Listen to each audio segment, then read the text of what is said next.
Free mehndi class சீரீஸில் நம்ம ஒரு லைன் எப்படி ஈஸியாக போடலான்றதை டீட்டெயிலாக பார்த்தோம். இன்னைக்கு லைன்ஸில் இருக்க எல்லா விதமான டைப்ஸுமே பார்க்க போகிறோம். நம்ம நேற்று போட்டு கற்றுக்கிட்ட லைன் ஹரிசாண்டல் லைன், அது வந்து உங்களுக்கு பர்ஃபெக்டாக வந்துடுச்சு அப்படின்னா அந்த டைப்ஸில் எல்லாமே கரெக்டாக வந்துடும். வெர்டிக்கல் லைன்ஸ், ஸ்டாண்டிங் லைன்ஸ் நான் போடுறேன் இல்லையா, இந்த மாதிரியும் நல்லா நிறைய முறை போட்டு போட்டு ப்ராக்டிஸ் பண்ணிக்கோங்க.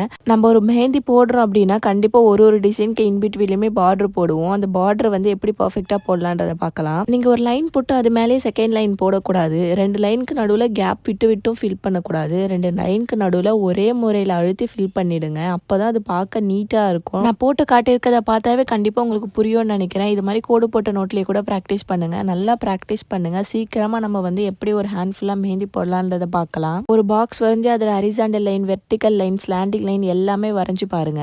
நம்ம இன்னைக்கு types of lines, thick lines, borders எப்படி போடலான்றதை பார்த்தோம். நாளைக்கு ஒரு புது வீடியோவில் பார்க்குறேன். ஃப்ரீயாக மெஹந்தி கற்றுக்கணுன்னா என்னோட ஐடியா ஃபாலோ பண்ணுங்க. உங்களோட ஃப்ரெண்ட்ஸ் யாருக்காச்சும் மெஹந்தி கற்றுக்கணும்னு இன்ட்ரெஸ்ட்னா அவங்களுக்கு ஷேர் பண்ணுங்க. பாய்.